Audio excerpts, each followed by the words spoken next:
Good morning and welcome to this Monday, February 3rd edition of Trading Places Live at EarningsBeats.com. I'm Tom Boley, Chief Market Strategist here at EarningsBeats.com, and I'll be your host for the next 30 minutes, featuring everything you need to know as you prepare for the trading day ahead. Well, we had quite a Friday. Market sold off pretty hard. Bears really got in control for the first time in a while. Volatility spiked.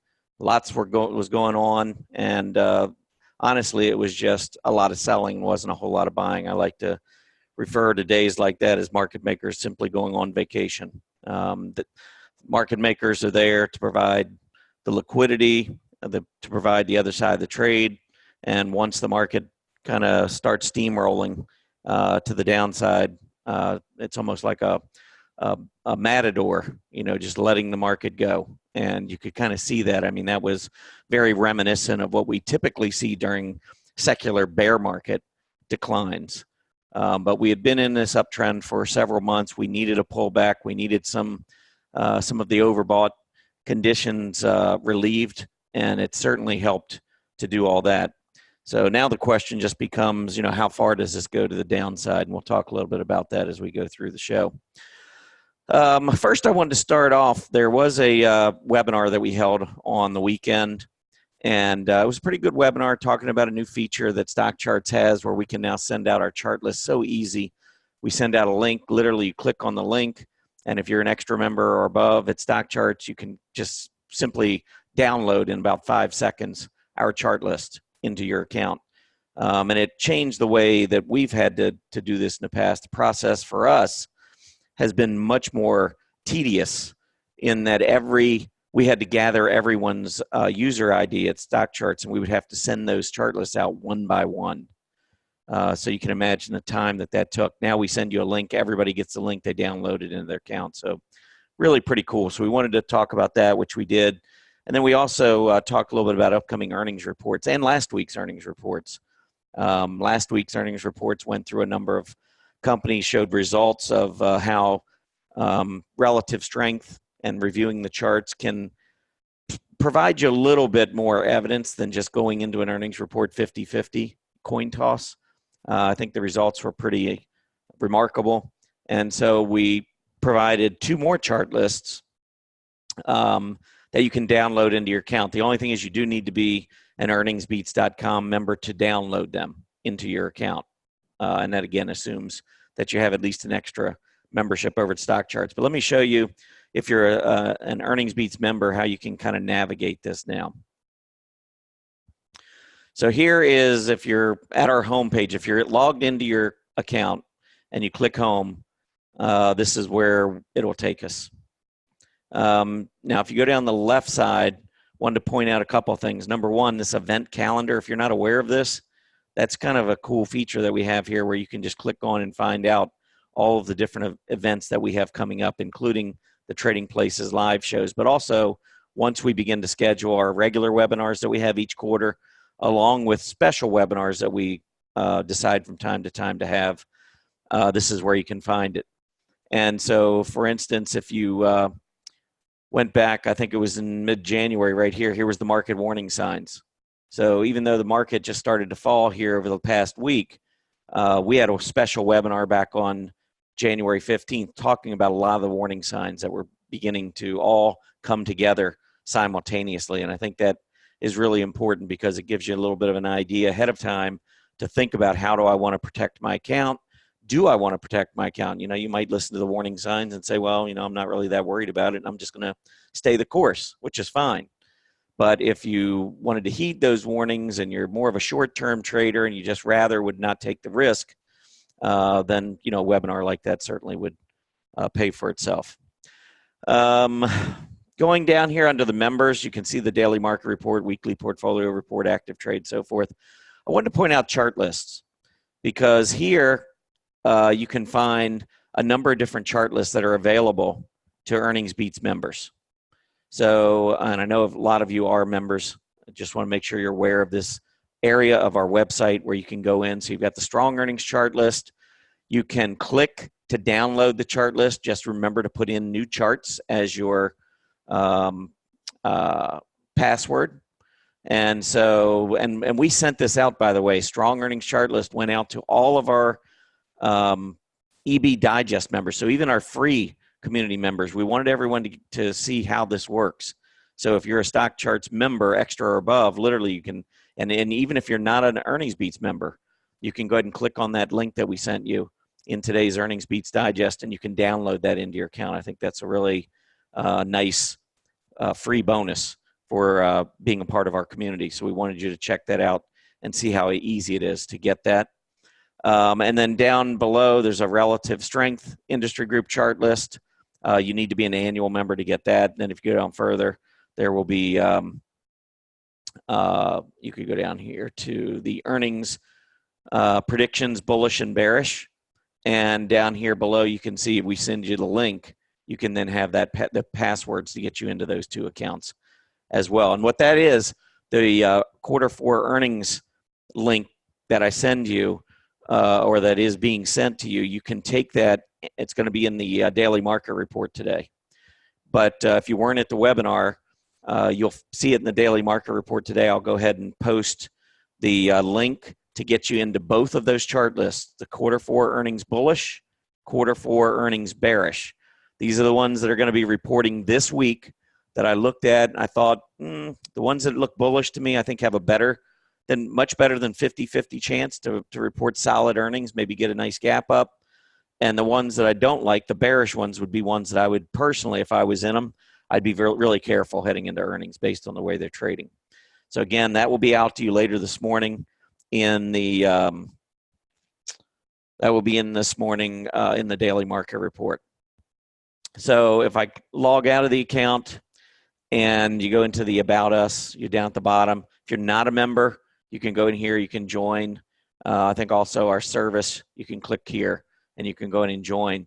One thing I want to mention, if you're not aware of it, we do have a $7 trial cost. Normally our monthly rate is $97, but you can cut that dramatically by taking an annual membership, which currently is $697. So you get probably about 5 months free if you sign up for the annual.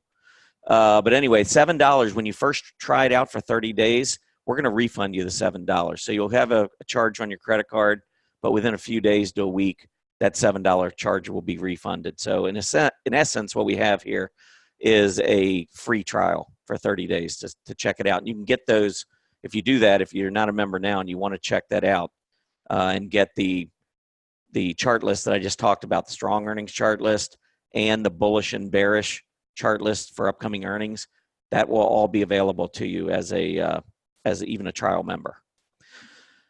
All right, let's go ahead and keep rolling here. Let's take a look at what happened on Friday. It was a mess. Big move down. The Dow did close back below its 50-day moving average for the first time. You can see the S&P and the NASDAQ both held above 50-day moving averages. NASDAQ actually almost held its 20-day, so it clearly remains one of the strongest groups. And that in itself tells me that this is going to be a short-lived correction. If this was something big and we were really fearful about high growth, high octane companies, the NASDAQ would have been the one to sell off the hardest.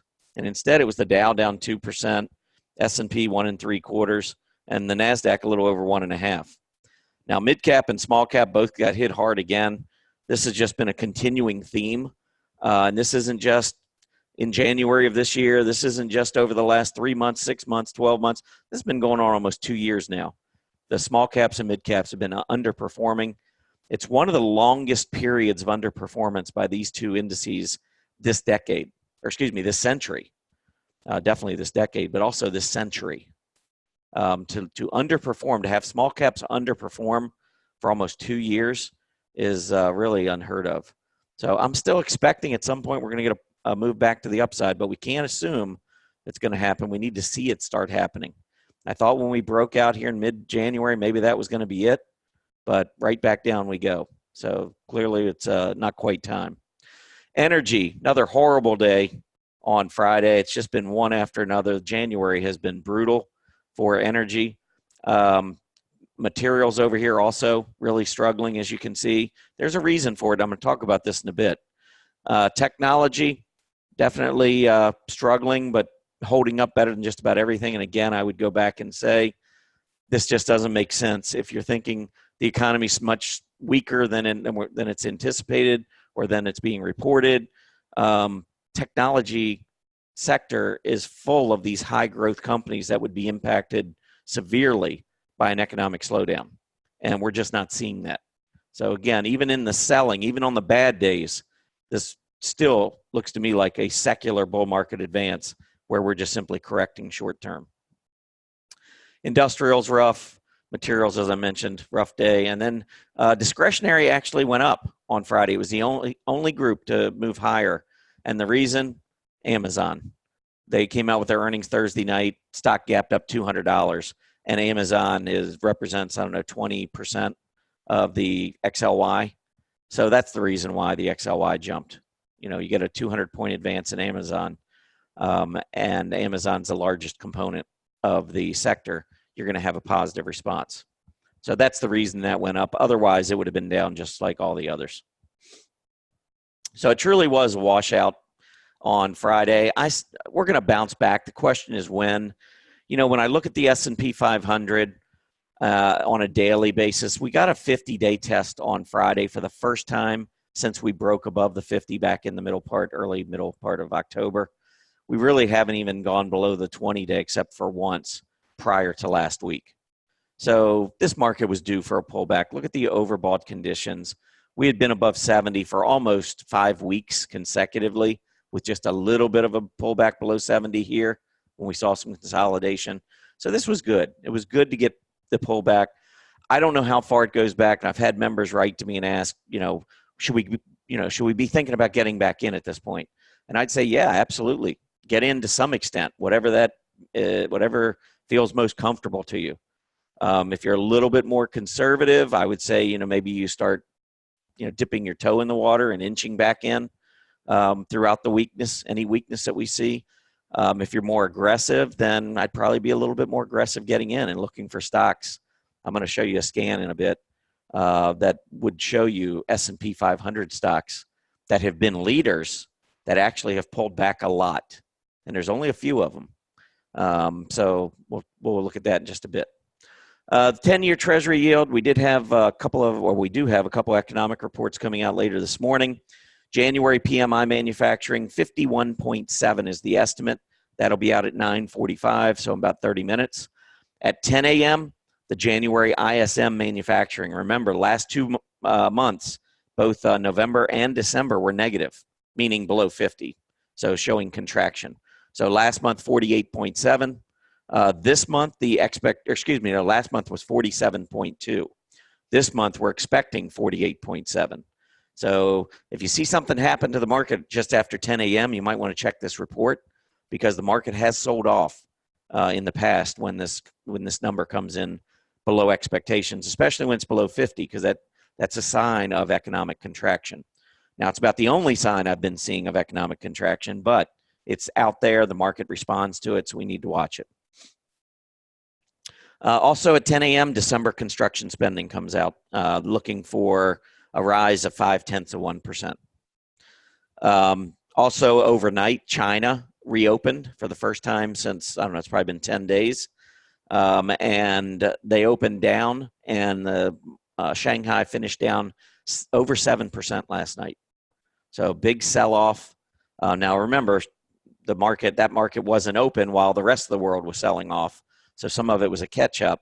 But also, with the coronavirus, obviously that country is being impacted much more than other countries around the world. And so I think it's just a combination of all those factors. 10-year Treasury yield, though, is up today. Let me just give you an update here to get the latest. It's up. It's coming back down from earlier. It's at 1.54%, which is up about 1.5 basis points right now. Been in a steady decline. I just drew a couple lines on here. First, going back the last 6 months, you can see the 2 key lows. We tested the first one on Friday down around 151, trying to bounce back higher. We'll see whether or not we're successful later. Some of it may have to do with these manufacturing reports coming up, to be quite honest. Let's see what happens there. Also down around 1.455, 1.46. We're going to want to watch that level. That's a pretty big level as well.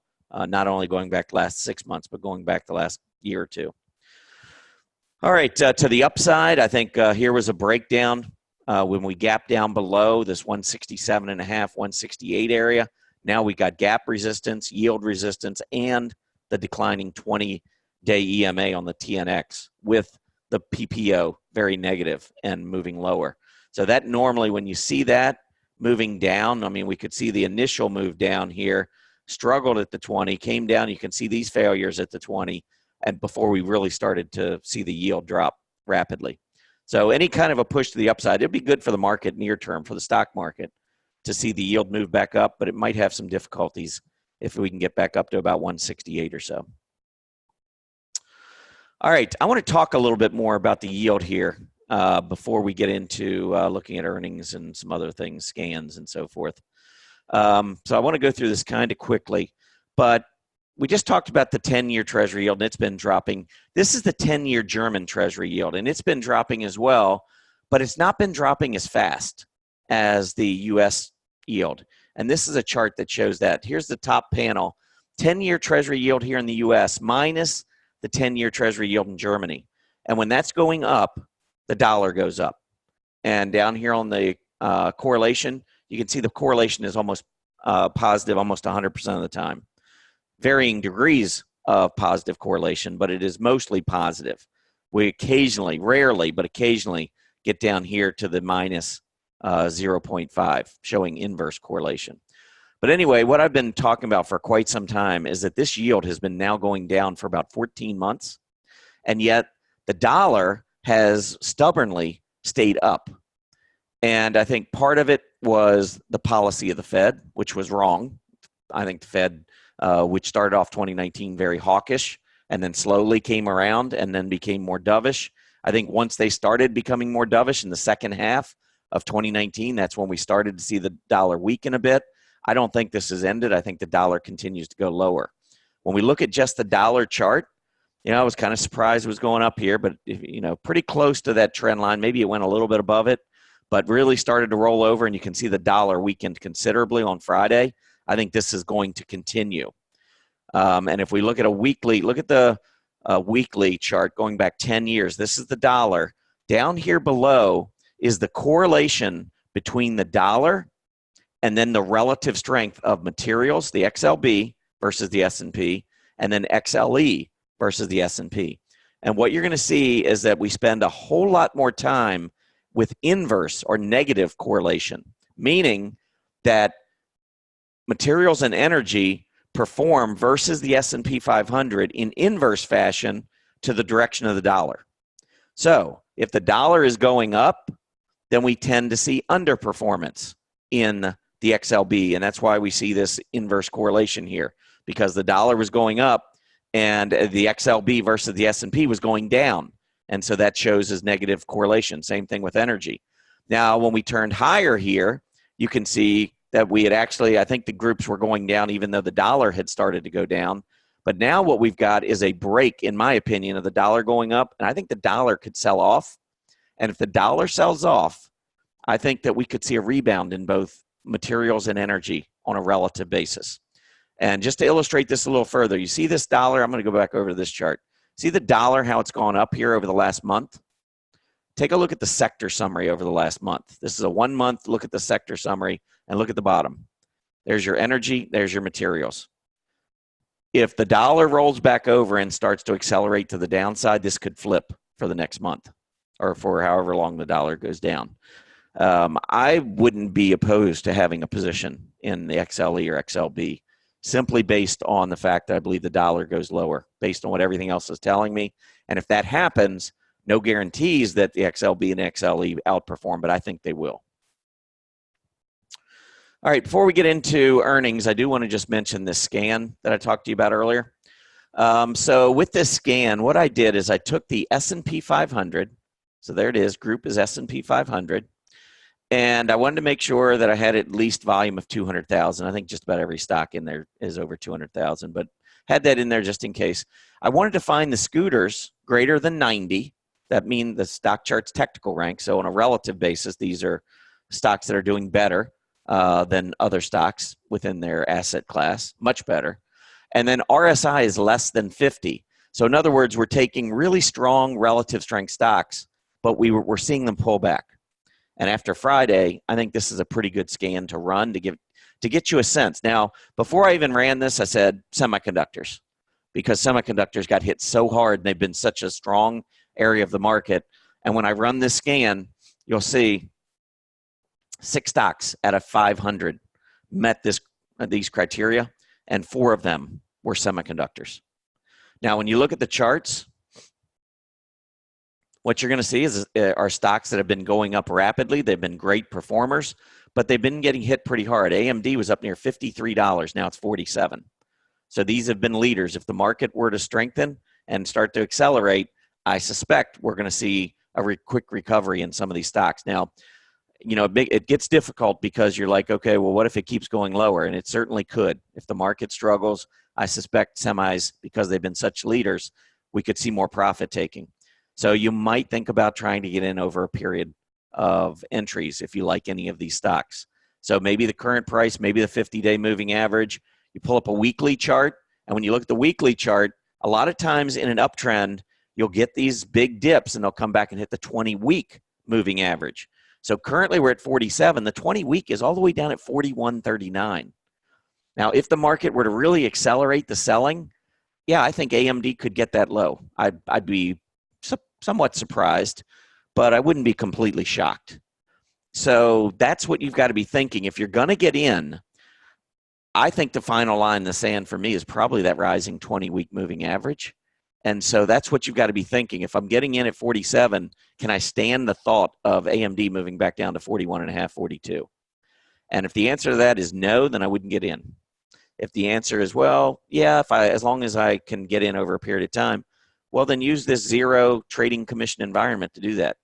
Buy it, get 5 increments and just go from 47 down to 42, or 6 increments, or however many increments you want. Buy it 20 times if you want, every 30 cents. There's no commission, so why not?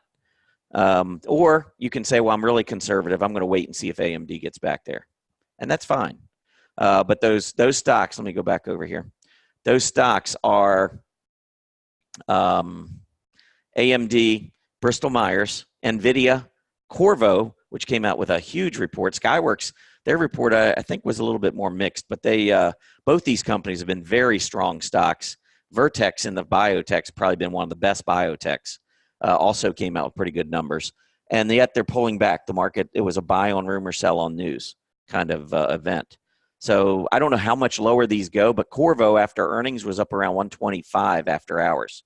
So it's pulled back $20 from there. And I think that might have been Wednesday evening.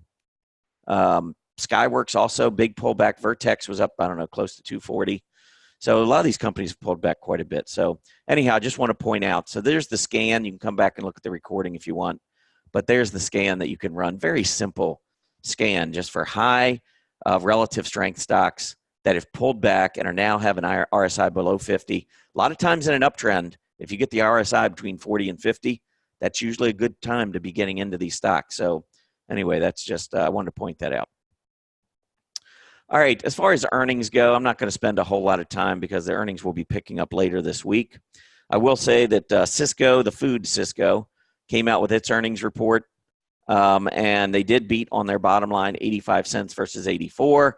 Stock is kind of in no man's land on a relative basis between, relative highs and relative lows. So it's a stock that's been doing okay, kind of going along for the ride. Certainly doesn't look bad here on the charts.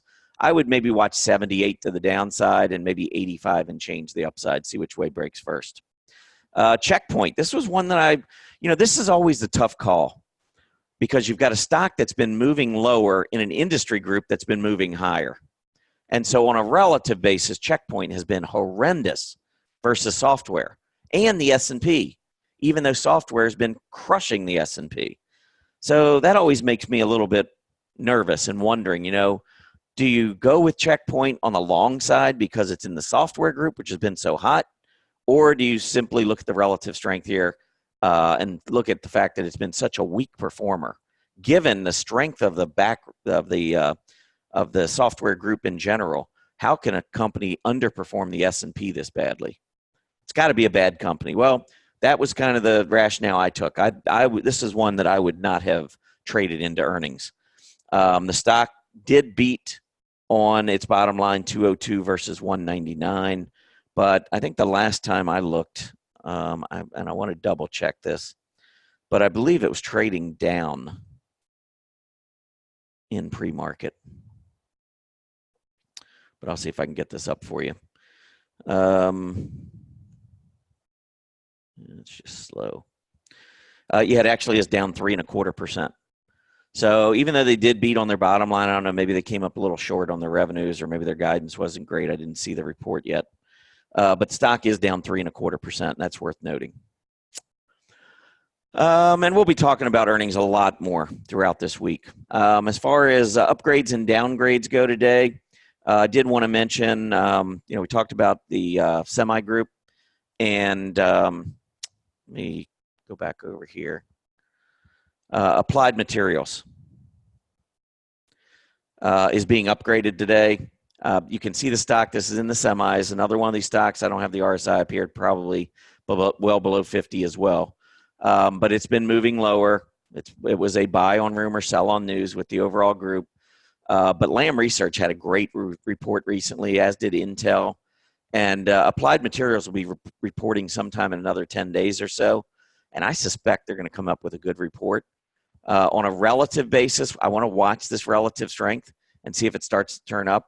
Certainly the upgrade will help here. But overall, this group, the semis, on the pullback, relative pullback, I suspect, kind of like we've seen before, I don't know how long this goes, but after it's over, I would expect that we're going to see another push to the upside in the group. A couple other companies that were upgraded: Charter Communications, which reported on Friday. Colgate got a couple of upgrades. Monster, Nike, Ulta, all upgraded today. Downgrades: American Eagle, CRSP, a recently hot biotech that's fallen apart upon some hard times, got downgraded. Electronic Arts, ExxonMobil, Northrop Grumman, all downgraded. All right, let's move into our three you must see. And a couple of these, one of these I mentioned in the daily market report on Friday. I'm going to start with Beazer Homes. See the stock breaking out last week? It broke out, but the volume, it came up a little bit here on Friday. But overall, as it was making this breakout, you can see the volume was kind of light. And on a relative basis, even though it broke out on an absolute basis, it did not break out on a relative basis, and it's been downtrending for the last 3 or 4 months. So it's a little bit of a question mark there. Well, then the company comes out, and you can see has a horrible day on Friday, went all the way back down and tested the lows of this range. So it's just to me, it's a chart that helps to explain the importance of relative strength. Yes, it was a relative leader at this high, but when it got to its next high, when it broke out, it was no longer a relative leader. That can be a little bit of a warning sign. I like to see relative strength, and we completely lost it here with Beazer. Next up is a Roku. Roku has been a favorite stock of mine, and I still love the company long term. I really like the product. I actually have the product, and so that's part of it. I really like what they're doing, but I do think that the stock runs into some problems because it moves up so fast that it takes some time for the company to grow into its market cap, and I think that's what's going on here. But technically, I just wanted to point out that we're upon some pretty good support here, right around 118, 119. This was after earnings last time. Roku will be reporting earnings probably within the next week or so, but here was the gap down. Look at the recovery from that level. If we can't hold that, then I think we have a major support level that could get tested right back down around that 100 level, maybe just below. So we are approaching a pretty key area. I am still bullish as long as this level holds. Technically, well, it's hard to say. It would either be this level or maybe even this level, because this high down to this low, you got another high. As long as you get a series of higher highs and higher lows, higher high, higher low, higher high, higher low, higher high, higher low, that thing. So this was the last higher high, though, and this was the previous prior low. So technically, it could go down to 90. I don't think it's going down that far. But Roku is one that I would certainly keep an eye on here, especially if we get some sort of reversal, like with a long tail. If we saw a long tail below, say, down to 112, and the stock comes back up and closes at 120, that would be a sign to me to take a shot on the long side. Last one I want to mention here is Amgen. Amgen came down. Again, this one I just want to quickly annotate, and we'll wrap up here. But there is your breakout right near that 208 level. Amgen was 240 something 2 weeks ago. Did come out with its earnings, fell all the way back down to 210, very close to the breakout level. I think probably I could also put in a quick little trend line. I don't know if it held or not. If I do this one right here, that's at the close. That's pretty close. But technically it would have been, using closes, would have been about right here. So maybe, maybe we need to get back up above that 220 area. But to the downside, I would watch 208. All right, that is it for today. Really appreciate all of you coming in here. Have a great day, and I'll be back tomorrow at Stock Charts TV with Trading Places Live. Happy trading, everybody.